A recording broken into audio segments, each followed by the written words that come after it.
lima tasudduna an sabilillah man amana tabghunaha iwaja. Wahai ahlul kitab, Yahudi dan Nasara, kenapa kamu menyeleweng daripada jalan Allah?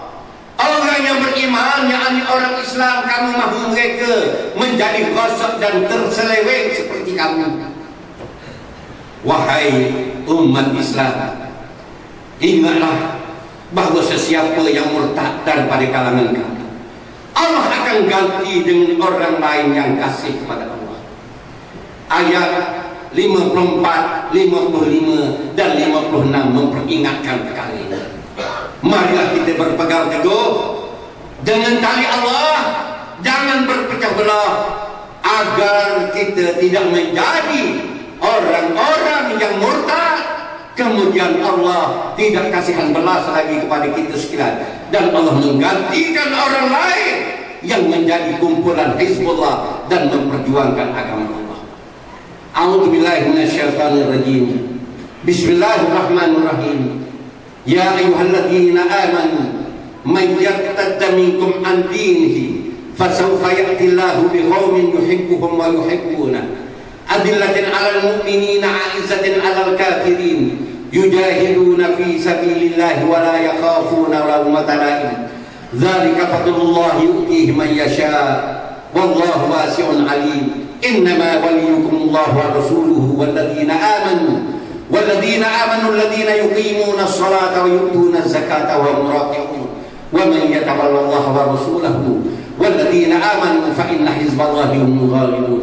بارك الله لي ولكم في القرآن العظيم ونفعني وإياكم بالآيات والذكر الحكيم وتقبل مني ومنكم تلاوته إنه هو السميع العليم.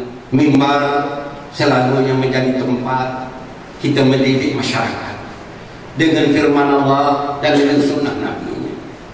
Dan para ulama sentiasa memikirkan bagaimana kaedah-kaedah supaya dakwah itu disampaikan dengan betul, supaya dakwah itu dapat menyerap ke dalam diri dan masyarakat.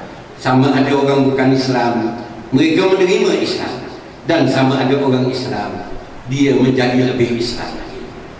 Ada pun berkaitan dengan peraturan pada hari Jumaat, di mana khatib adalah disunatkan datang, kemudian sedikit untuk dia dapat naik ke mimbar.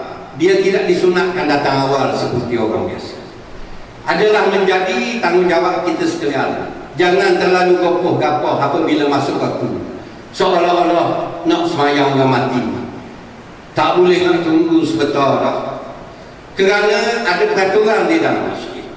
Apabila seseorang datang ke dalam masjid, dia kena semayang sunat tahiyatul masjid. Sehingga Rasulullah pernah mengarahkan daripada mimbar, daripada Rasulullah duduk bertebah, Rasulullah kata semayang dulu, semayang tahiyat masjid dulu 2 rakaat.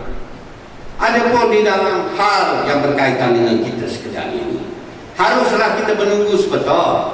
Kalau pun khatib datang lewat sikit, jangan gopoh-gapoh sangat, dan bagilah peluang kepada khatib menunaikan adab-adab masjid, sehingga kita menjadi sempurna dalam menunaikan ibadat kepada Allah Subhanahu wa taala. Kita membuat peringatan ini kerana banyak juga masjid tak boleh langsung nak lewat 1-2 minit, seolah-olah satu kesalahan besar apabila lewat 1-2 minit daripada waktu sembahyang. Ini adalah perkara yang tidak wajar. Bahkan ada masjid di dalam negeri kita ini, termasuklah menunaikan sembahyang tarawih dan sebagainya, sembahyangnya macam jatuh ayam, nak cepat.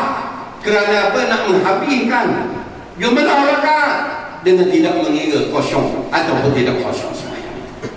Inilah peringatan daripada mimbar pada hari ini, supaya dapat kita memahami peraturan-peraturan beribadah di masjid dengan sebaik-baiknya. Kerana sesungguhnya ibadat di dalam Islam itu adalah satu sistem daripada sistem-sistem yang berhubung dengan Allah Subhanahu wa taala. Yang dikatakan hablum minallah, maka ada sistemnya ibadat itu, dan hablum minannas ada sistemnya. Di dalam sistem itu ada perkara yang menjadi rukun, yakni wajib, ataupun fardu, ada perkara yang menjadi sunnah, ataupun perkara yang dipilihkan. Oleh kerana itu apabila kita menunaikan sesuatu, kita berusaha melakukan yang terbaik, sama ada dalam perkara menyempurnakan rukun atau fardu, bahkan di dalam perkara menyempurnakan sunat. Termasuk di dalam sistem ini ialah sembahyang rawatib apabila selesai setiap sembahyang fardu ataupun sembahyang jemaah, dan tidak bolehlah menjadi seolah-olah benci kepada sunat rawatib itu, kerana sunat rawatib yakni yang mengiringi sembahyang fardu sama ada sebelum atau selepas. Pada waktu-waktu yang diharuskan adalah sunat yang paling tinggi martabatnya berbanding dengan sunat-sunat yang lain. Walaupun sunat tahajud, walaupun dengan sunat duha, maka sunat rawatib itu yang paling utama sekali. Naklah kita ingat dan kita menjadikan masjid ini sebagai tempat kita menjalankan tanggungjawab kita. Dan juga saya tidak lupa memberikan peringatan kepada belia-belia dan pemuda kita dan anak-anak kita supaya selesai bersungguh-sungguh menunaikan sembahyang, sabar selepas daripada sembahyang, dan ibu bapa hendaklah berpesan kepada anak masing-masing supaya masing-masing dapat memahami tanggungjawab masjid dengan sebaik-baiknya. Marilah kita membanyakkan selawat kepada junjungan besar Muhammad sallallahu alaihi wasallam, dan marilah kita berdoa kepada umat Islam di seluruh dunia supaya dapat menjaga persaudaraan mereka. Begitu juga kita berdoa tentang supaya pemuda-pemuda kita menutupi aurat dan juga menjaga akhlak mereka. Allahumma salli ala Sayyidina Muhammad wa ala ali Sayyidina Muhammad kama sallaita ala Ibrahim wa ala ali Sayyidina Ibrahim wa barik ala Sayyidina Muhammadin wa ala ali Sayyidina Muhammad kama barakta ala Sayyidina Ibrahim wa ala ali Sayyidina Ibrahim fil alamin innaka Hamidum Majid.